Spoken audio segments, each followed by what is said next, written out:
नमस्कार दोस्तों, स्वागत है आप सभी का अपना YouTube चैनल नंद स्टडी ऑनलाइन पे। तो दोस्तों, आज हम लेकर के आए हैं आप सभी के साथ सुगम गणित क्लास 8 भारती भवन का। पिछले वीडियो में मैंने प्रतिशत के बारे में बात किया था। अंक गणित का सीरीज चल रहा है अभी, और इस वीडियो में मैं बात करने वाला हूँ प्रॉफिट एंड लॉस यानी लाभ हानि से संबंधित। ठीक है दोस्त, इस वीडियो में हम बात करने वाले हैं लाभ हानि पे। ठीक है, वीडियो अच्छा लगेगा तो प्लीज़ आप लोग सपोर्ट कीजिए। आप लोगों का सपोर्ट का ज़रूरत है मुझे, और वीडियो को शेयर कीजिए, अपने छोटे भाई बहन दोस्तों के पास भेजें ताकि उसे यह गणित बनाने में सहायता मिल जाए। मैं इस पूरे गणित को एक एक चैप्टर एकदम आसानी से समझाते हुए बताने वाला हूँ। ठीक है दोस्त, चलिए तो आज हम अंक गणित के सीरीज में पहला चैप्टर से बात करने वाले हैं लाभ हानि, क्योंकि पीछे मैं बता चुका हूं प्रतिशत के बारे में। तो यही चीज मैं कॉपी पे भी लिख रखा हूं, लाभ हानि, प्रॉफिट एंड लॉस। आप देख सकते हैं यहाँ पे क्रय मूल्य। सबसे पहले जो चीज़ों का यहाँ पे जरूरत होगा मुझे लाभ हानि के चैप्टर में, उन चीज़ों को मैं पहले यहाँ पे बात कर लेता हूँ, क्योंकि यह क्लास 8 के लिए है और यह आपको हर एक चीज में काम करेगा। जहां जहां कंपटीशन में अंक गणित पूछा जाता है, लाभ हानि से प्रश्न किया जाता है, उन सभी एग्जाम में यह वीडियो आपको लाभदायक सिद्ध होगा। ठीक है दोस्तों, चलिए तो क्रय मूल्य, इसका इंग्लिश में होता है कॉस्ट प्राइस। क्रय मूल्य किसको कहते हैं? जिस मूल्य पे आप किसी वस्तु को खरीदते हैं उसे ही तो क्रय मूल्य कहते हैं। जैसे देखिए परिभाषा यहां लिखा हुआ है, जिस मूल्य पर कोई वस्तु खरीदी जाती है उसे क्रय मूल्य कहते हैं, कॉस्ट प्राइस कहते हैं।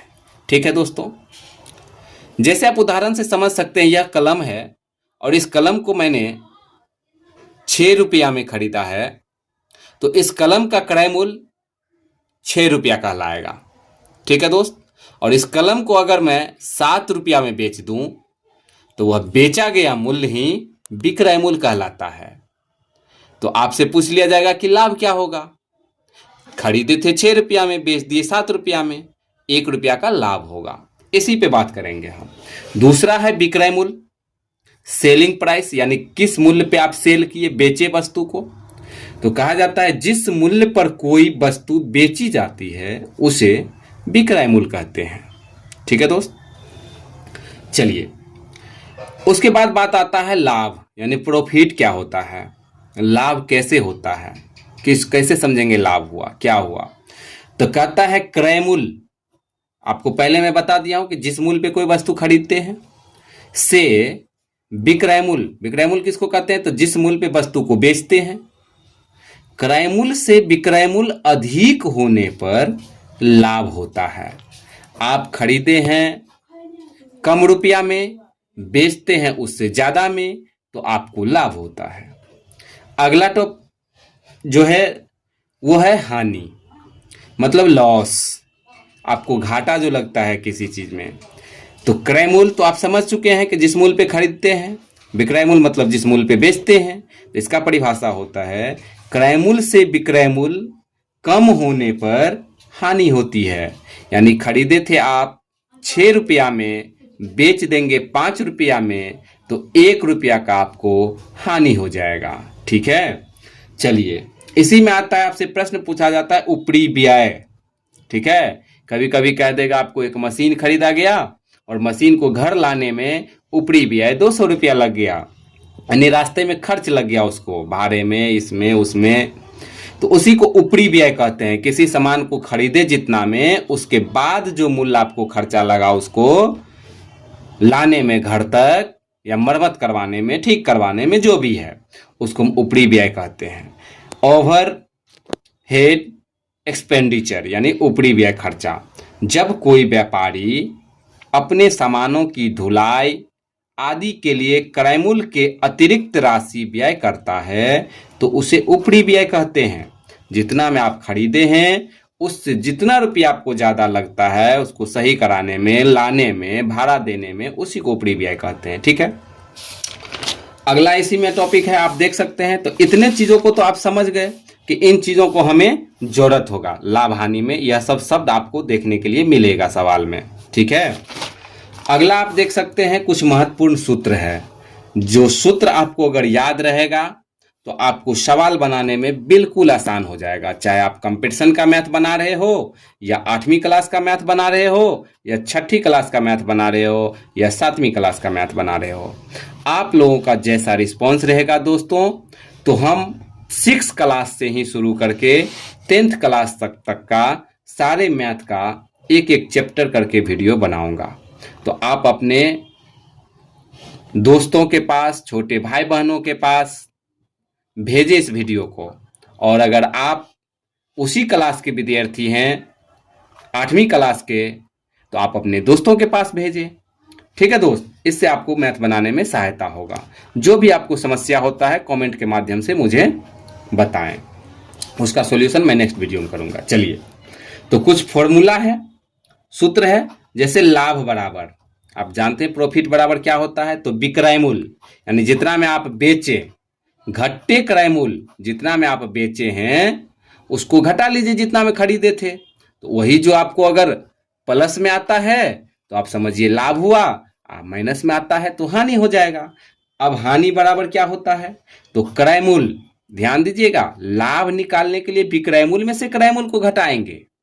लेकिन हानि अगर हो जाए तो हानि कब होगा, कि आप जितने मूल्य में खरीदे थे वस्तु उससे भी कम मूल्य में अगर बेच देते हैं तभी तो हानि होती है ना। तो घटाइएगा, तो कैसे घटाइएगा, तो क्रय मूल्य माइनस विक्रय मूल्य कीजिएगा तो आपको हानि आएगा। ठीक है, अगला आपको फॉर्मूला है विक्रय मूल्य बराबर क्रय मूल्य घट्टे लाभ होता है। ठीक है, विक्रय मूल्य घट्टे लाभ होता है, तो आपको क्रय मूल्य निकलता है। अगला फॉर्मूला क्रय मूल्य बराबर ही होता है कि विक्रय मूल्य और जोड़ हानि। अगर आपको हानि हो रहा है तो जितना वस्तु बेचे हैं, जितना हानि हुआ है आपको उसको जोड़ दीजिए, क्रय मूल्य निकल जाएगा। उसके बाद आपसे प्रश्न में आएगा कि प्रतिशत लाभ निकाले। अगर कह देगा 5 रुपया लाभ हुआ तो आपको 2 चीज का वहां जरूरत होगा, कि एक क्रय मूल्य और एक विक्रय मूल्य। तो आप फटाक से यहाँ पे लाभ प्रतिशत निकाल लीजिएगा।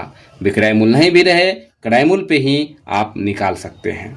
तो लाभ प्रतिशत बराबर, यानी प्रतिशत लाभ बराबर क्या होता है, लाभ गुने 100 बट्टा क्रय मूल्य। ठीक है दोस्त, चलिए अगला है प्रतिशत हानि। हानि प्रतिशत निकालना है, तो हानि गुने 100 बट्टा क्रय मूल्य। बाद बाकी हम प्रश्न जो बनाएंगे तो उसमें एक एक चीजों को आपको मैं बताऊंगा, सारे फॉर्मूला याद हो जाएगा। क्रय मूल्य बराबर क्या होता है, विक्रय मूल्य गुने 100 बट्टा में 100 प्लस लाभ दे दीजिए, निकल जाएगा इस फॉर्मूला से भी क्रय मूल्य। जैसे सीपी बराबर एसपी बट्टा 1 प्लस 1 आर बट्टा 100 होता है। सीपी मतलब कॉस्ट प्राइस, एसपी मतलब सेलिंग प्राइस, 1 प्लस आर यानी कितना आपको जो है प्रतिशत में लाभ हुआ है बट्टा में 100। विक्रय मूल्य बराबर फॉर्मूला होता है क्रय मूल्य जोड़ लाभ। ठीक है, विक्रय मूल्य बराबर एक और फॉर्मूला होता है क्रय मूल्य घट्टे हानि, इससे भी विक्रय मूल्य निकलता है। विक्रय मूल्य बराबर एक और फॉर्मूला होता है क्रय मूल्य इंटू 1 प्लस आर बट्टे 100। आर यहाँ पे जितना परसेंटेज आपको यहाँ पे लाभ हुआ रहेगा वो चीज है। ठीक है, यहाँ पे आर मतलब लाभ है, लिख सकते हैं प्रतिशत वाला। विक्रय मूल्य बराबर होता है क्रय मूल्य इंटू 1 माइनस आर बट्टा 100। जहाँ पे आपको अगर हानि हुआ रहेगा यह लाभ होने पे होगा। कहाँ पे होगा, तो यह होगा आपको लाभ होने पे। लाभ जब होगा तब ये फॉर्मूला आपको काम करेगा, लेकिन जब हानि हो जाएगी तो ये फॉर्मूला आपको काम करेगा। विक्रय मूल्य बराबर क्रय मूल्य इंटू 1 माइनस आर बट्टे 100, यह हानि वाला फॉर्मूला है। यहाँ पे सीपी बराबर एसपी बट्टे 1 माइनस आर बट्टा 100 होता है। ठीक है, तो अब हम नेक्स्ट वीडियो में आपके साथ बात करने वाले हैं प्रश्न पे। तो आप देख सकते हैं यहाँ पे प्रश्न जो है सो प्रॉफिट एंड लॉस का मैंने सारा फॉर्मूला आपको बता दिया। अब हम चलेंगे प्रश्न पे। यह साधित प्रश्न है। ठीक है दोस्त, एक आप ये गणित आप पढ़ते ही होंगे, आपके पास गणित होगा, चाहे बिहार बोर्ड का पढ़ते होंगे, चाहे आप जो है सो भारतीय भवन का पढ़ते होंगे, बिहार बोर्ड में बिहार टेक्स्ट बुक होता है, एनसीईआरटी होता है, और ये भारतीय भवन का है, तो आप कोई भी गणित उठा करके देखिएगा, आपको यह चैप्टर मिल जाएगा उसमें। तो हम बात करेंगे आपको प्रश्न पे, ठीक है दोस्त, प्रश्न पे बात करेंगे। यहाँ पे आपको प्रश्न है कि क्रयमूल्य बराबर 100 रुपया, विक्रयमूल्य बराबर 120 रुपया, तो लाभ कितना होगा। अभी अभी आपने पढ़ा है कि विक्रयमूल्य में से क्रयमूल्य घटा दीजिए, लाभ हो जाएगा 20 रुपया। तो इस प्रकार से हम प्रश्न बनाने का जो काम है वो नेक्स्ट वीडियो में बात करते हैं, ठीक है दोस्त। वीडियो अच्छा लगा हो तो लाइक, फॉलो, सब्सक्राइब, शेयर जरूर करें और अपने दोस्तों के पास पहुंचाएं। प्लीज सपोर्ट करें। धन्यवाद।